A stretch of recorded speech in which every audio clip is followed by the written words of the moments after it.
또 그들에게 이르시되 내가 진실로 너희에게 이르노니 여기 서 있는 사람 중에는 죽기 전에 하나님의 나라가 권능으로 임하는 것을 볼 자들도 있느니라 하시니라. 엿새 후에 예수께서 베드로와 야고보와 요한을 데리시고 따로 높은 산에 올라가셨더니 그들 앞에서 변형되사 그 옷이 광채가 나며 세상에서 빨래하는 자가 그렇게 희게 할 수 없을 만큼 매우 희어졌더라. 이에 엘리야가 모세와 함께 그들에게 나타나 예수와 더불어 말하거든 베드로가 예수께 고하되 랍비여 우리가 여기 있는 것이 좋사오니 우리가 초막셋을 짓되 하나는 주를 위하여 하나는 모세를 위하여 하나는 엘리야를 위하여 하사이다 하니 이는 그들이 몹시 두려워 무서워하므로 그가 무슨 말을 할지 알지 못합니다. 마침 구름이 와서 그들을 덮으며 구름 속에서 소리가 나되 이는 내 사랑하는 아들이 너희 그의 말을 들으라 하는지라. 문득 들러보니 아무도 보이지 아니하고 오직 예수와 자기들 뿐이었더라.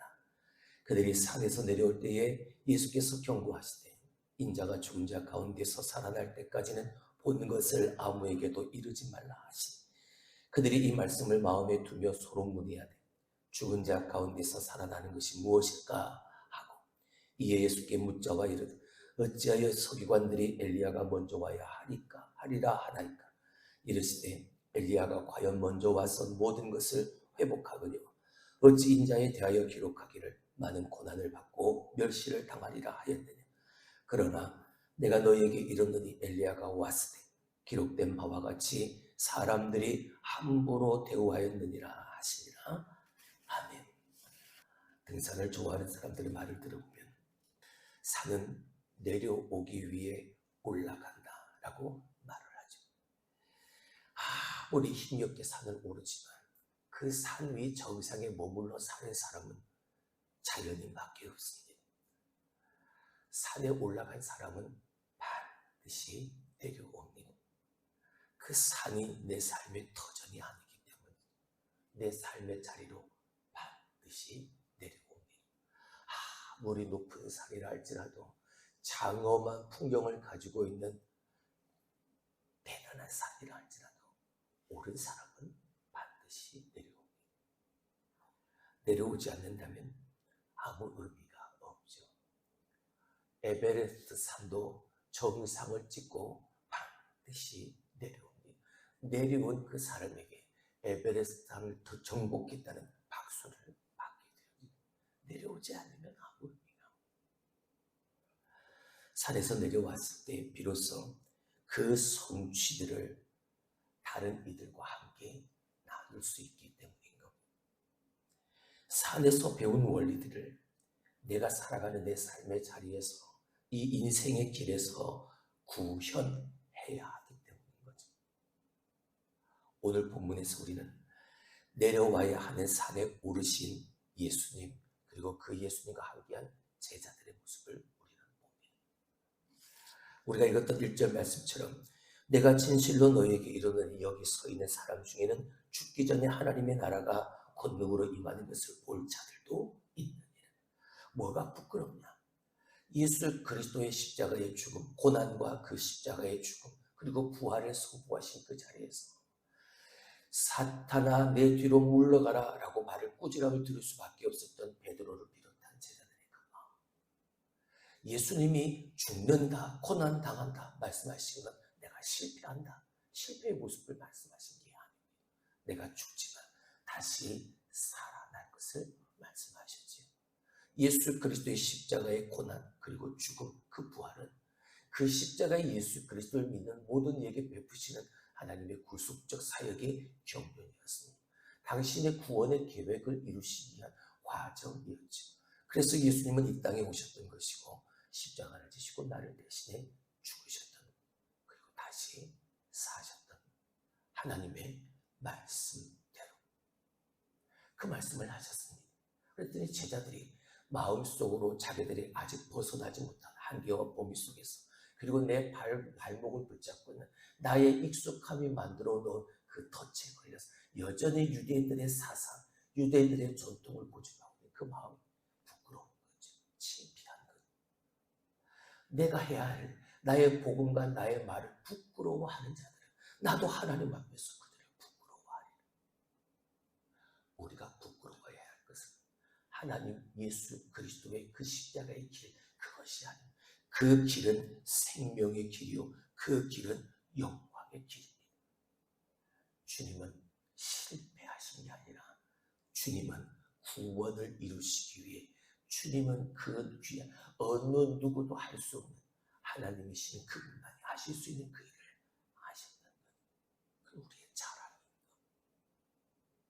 오늘도 내 것을 비우지 못하고 여전히 옛것에 사로잡힌 채 내 마음대로 살아가고자 하는 내가 그 주님 앞에 부끄러운 존재입니다. 근데 그들을 향해 지금 이 자리에 하나님 나라의 영광을 볼 자가, 권능으로 임하는 그것을 볼 자가 여기에 있다. 주님이 말씀을 하시지. 이들 중에도 있다.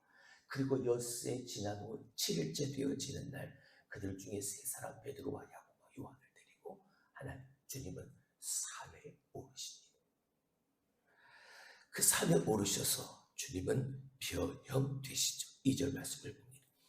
엿새 후에 예수께서 베드로와 야고보와 요한을 데리고 따로 높은 산에 올라가셨더니 그들 앞에서 변형되사 영광스러운 모습으로 변형되셨습니다. 그래서 그 산을 우리는 변화산이라고 부르죠. 그 산 위에서 베드로와 야고보와 요한이 본 건 하나님의 거룩함으로 하나님의 나라가 영광 가운데 임하는 그 예수 그리스도의 모습을 그 산에서 그들은 보아서 그들은 그 일에 증인이 되어졌지. 말로만이 아니라 말씀하신 대로 이루어지는 그 모든 구원의 과정에 이 제자는 증인이 되어졌지. 목격자였던 거죠. 그리고 그 모습 가운데 그 환하게 거룩하게 깨끗하게 빛나시는 그 모습 속에 모세와 엘리야도 함께하는 모습을 이 제자들은 보게 되어집니다. 3절 4절을 봅니다. 그 옷이 광채가 나며 세상에서 빨래하는 자가 그렇게 희귀할 수 없을 만큼 매우 희어졌더라. 이렇게 영광스럽게 표현되신 예수님. 4절 이에 엘리야가 모세와 함께 그들에게 나타나 예수와 더불어 다른 성경에서 다른 복음서에서 제자들이 이 모습을 보고 놀라기도 하고 신기하기도 했죠. 분명 모세와 엘리야, 내가 알고 있는 모세와 엘리야 이미 오래전에 죽었는데 그들이 지금 예수님과 함께 대화를 나누고 있는 이 기가 막힌 광경을 그들은 눈으로 목도하고 있는. 모세는 율법을 대표하는 사람, 엘리야는 선지자를 대표하는 사람이에요. 다시 말하면 복음, 율법과 선지자의 대강령, 그 율법을 이루시고 선지자의 일을 행하시며 그 모든 것의 완성을 위해 오신 복음이신 예수 그리스도, 모세와 엘리야와 함께 대화를 하는 것이 예수 그리스도의 모습이 바로 그 완전한 복음, 완전한 구원을 말하고 있는, 거기에서 그 모습을 보는 것, 그 변화산 정상에서 그들은 이 제자들은 그렇게 예수님과 모세와 엘리야를 보게 돼요. 더 놀라운 건 하늘에서 음성이 들리기 시작하는, 이는 내 사랑하는 아들이라. 예수님이 세례 받으실 때 들었던 그 음성 그대로 오늘 이 변화산 위에서도 그 하나님의 음성이 들리게 되어집니다. 하나님은 예수님이 당신의 아들이다, 메시아다, 그리스도다 확증해 주고 계신 그 증거의 자리였던 거예요. 그리고 그의 다스림과 그의 통치를 받아야 할 것을 다시 한번 말씀하시고, 온 세상을 창조하시고 다스리시는 하나님이 이 온 세상에 대한 예수 그리스도의 통치권을 그 자리에서 선포하십니다. 이는 내 사랑하는 아들이요 내 기뻐하는 자. 그냥 어쩌다 보니까 내게 신비한 능력이 있어서 병든 자를 치료하고 눈먼 자를 뜨게 하고 했던 게 아니라 예수님이 말씀하시고 행하시고 보이셨던 그 모든 것들이 다 하나님의 말씀하심이고 하나님의 다스리시며 하나님의 주권적 섭리 가운데 있는 일이라는 것, 이 증인들을 보게 되어집니다. 지금 이들 마음속에 변화산에 오르기 전까지 그들이 아직까지도 내려놓지 못한 한계와 범위, 그리고 익숙함의 덫, 그것을 완전히 깨부시기 위한 하나님의, 예수님의 특별한 방법이었습니다. 그래서 변화산에 함께 오른,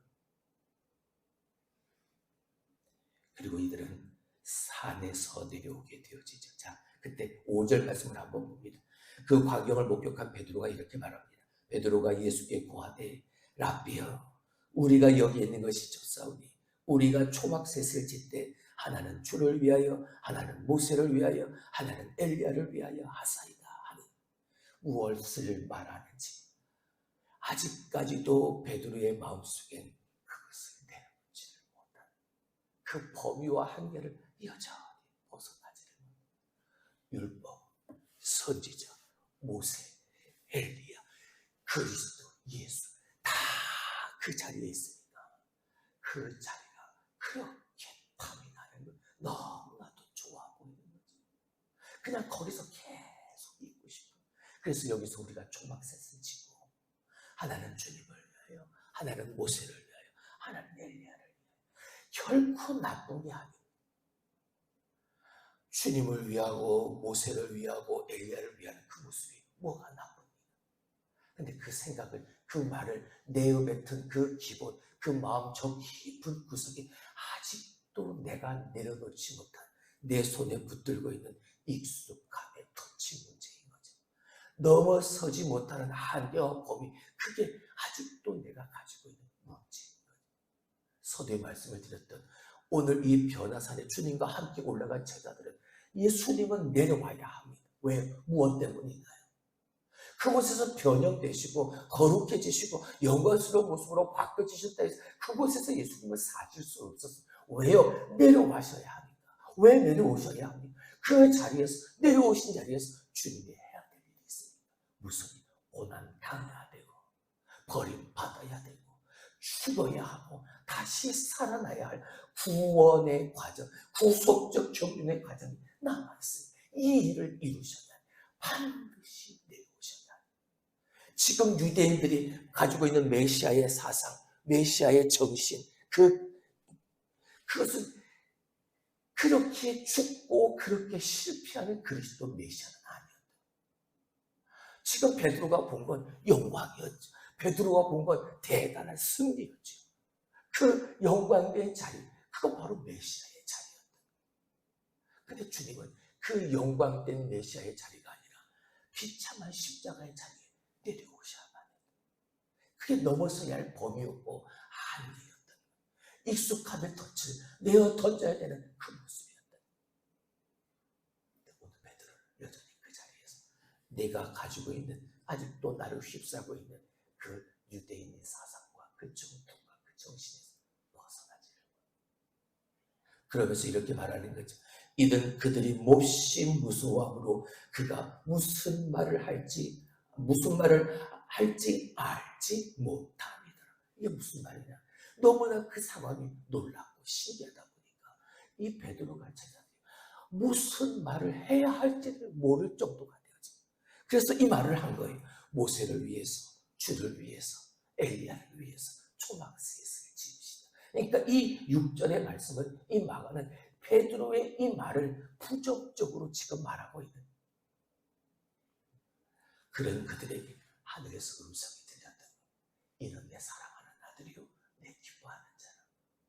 아직도 내가 붙들고 있는 잘못된 그릇된 생각들, 나만을 위한, 내 배만을 채우기 위한, 내가 생각하고 있는, 내가 가지고 있는 그 시대 정신, 그 메시아의 사상, 그걸 떨쳐내지 못하고 있는 그들에게 이는 내 사랑하는 아들이요 내 기뻐하는 자. 어떻게 되어집니까? 그럼 그렇게 주님이, 하나님이 이 예수님에 대해서 이렇게 말씀을 하시는 그 자리에 더 이상 그들은 머물 수가 없는, 내려오는, 산 위에서 주님의 변형된 모습을 보고 하늘에서 하나님의 음성을 듣고 그들은 내려오는 구절을 봅니다. 그들이 산에서 내려올 때 예수께서 경고하시되 인자가 죽은 자 가운데서 다시 살아날 때까지는 본 것을 아무에게도 이르지 말라. 할렐루야. 뭡니까? 기자들에겐 정부에서 어느 정도의 시간이 될 때까지는 절대 기사를 보도하지 말라라고 엠바고를 걸게 되었습니다. 왜냐하면 아직 때가 되지 않았으니까요. 그것을 발표했을 때 미리 그 기사가 나갔을 때 혼란이 야기되어지고 그렇게 되어질까. 그래서 기자들에게 절대 그때까지는 말할 때까지는 절대 기사를 보도하지 마시오 라고 엠바고를, 주님은 지금 부활의 엠바고를 걸고 계십니다. 아직 내려가서 아무에게도 너희가 본 것을 말하지 말아라. 왜요? 아직 하나님의 때가 이르지 않았기 때문이고, 아직 십자가의 예수 그리스도, 십자가의 그 죽으심과 부활 그 이전에 예수님이 행하셔야 할 일들이 아직 남아있기 때문이고, 그 일들을 이루셔야 하는데, 오늘 이들이 본 그 부활에 변형되어지신 예수 그리스도의 그 모습을 하늘에서 음성을 듣고 본 그 모든 것들을 다른 사람들에게 먼저 말하게 되어집니다. 예수님께서 행하셔야 될 그 일에 방해가 되었을 때 반드시 가로막는, 그 일을 하지 못하도록 가로막는 영적 장애물들이 반드시 있게 되었을 때 영적인 엠바고를, 부활의 엠바고를 걸으시며 그때까지 아무에게도 말하지 말아요.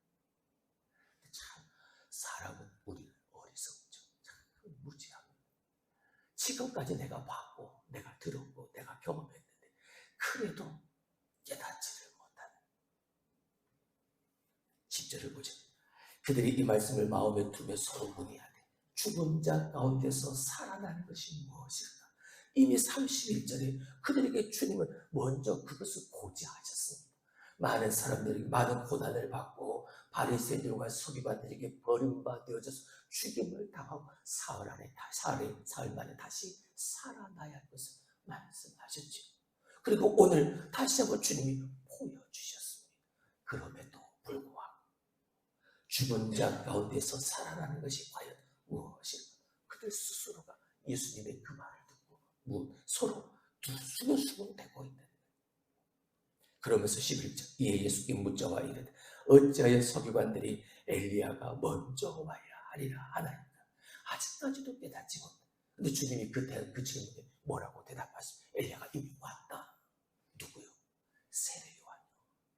미리 먼저 와서 예수님께서 메시아가 가실 그 길을 준비하러 먼저 엘리야가 너희 가운데 왔다. 그런데 너희들이 그를 함부로 13절 그러나 내가 너희에게 이르노니 엘리야가 왔을 때 기록된 바와 같이 사람들이 함부로 대우하였느니라. 알지 못하고 깨닫지 못하니까 하나님이 보내신 자도 하나님의 이루어가실 그 일들도 나 스스로가 알지 못하는 가운데 깨닫지 못한 가운데 여전히 내가 가지고 있는 사상과 정신 때문에 익숙한 덫에 걸려서 함부로 대하고 죽이고 이제 누구까지? 예수님까지.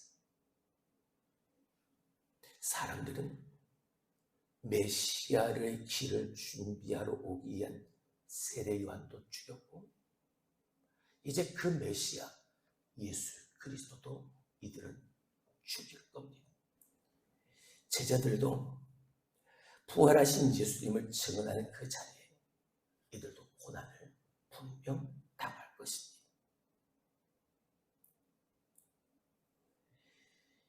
예수님은 변화산의 그 영광스러운 모습으로 변형되셨듯 십자가의 죽으심이 끝이 아니라 다시 살아나셨습니다. 세례 요한은 죽었지만 그리고 고난은 여전히 제자들 앞에 남아있지만 예수님은 당신의 말씀대로 다시 사셨습니다. 할렐루야. 그 일을 이루시기 위해 산에서 내려오셨던 겁니다. 베드로는 여전히 그 산 위에서 살고 싶었지만 주님은 그 베드로를 데리고 산 아래로 내려오셨습니다. 세례 요한이 그랬듯 나도 그렇게 죽임을 당할 것이고 나를 전하는 너희도 반드시 고난과 어려움과 아픔이 뒤따를 텐데 그 길을 함께 가시기 위해 그들을 데리고 산 아래 삶의 자리로 나의 인생의 길로 예수님은 내려오셨던 거죠. 그 내가 보았던 변화산에서의 그 증거, 예수님의 변형되신 모습을 보는 것, 하늘에서 음성을 들은 것, 내가 모세를 보고 엘리야를 보고 예수님과 함께 대화했던 그 놀라운 광경을 내가 맨눈으로 목도했던 그 증거를 가지고 예수님이 걸어가신 십자가의 그 죽음의 그리고 그 부활의 길을 산 아래 내 삶의 자리에서 그 증거를 목격한 증인인 이 제자들 반드시 그 길을 걸어가야만 하는 거예요. 오늘 우리도 마찬가지입니다. 내가 하나님을 만난 그 자리, 내가 그 자리에서 내려와서 내 삶의 자리에서 내가 만난 그 하나님 예수 그리스도를 전하는 삶을 살아야 하는. 근데 그 삶은 내가 생각하는 내 정신, 내 사상에 붙잡힌 그냥 내가 편안하고 내가 잘 되는 그 길만은 아닌 겁니다. 믿음으로 예수 그리스도를 향한 그 삶은 그 길은 반드시 어려움이 있고 힘듦이 있는 고난의 길입니다. 하지만 주님이 그 변화산에서 변형되셨던 십자가에 죽으시고 다시 사신 그 예수 그리스도를 내가 온전히 믿는다면 오늘 내가 이 삶의 자리에서 내가 만난 그 하나님 예수 그리스도의 분명한 삶의 증거자로 살아갈 수 있어야 하는 거죠. 예수의 전달자, 십자가의 전달자, 복음의 전달자로 말입니다. 그 각오와 그 결단이 오늘도 우리 안에 살아있길 주님의 이름으로 축원합니다. 그 삶이 내 안에 있는 믿음이 발현되어져서 발휘되고 역사되어지는 삶이 될 수 있는 할렐루야.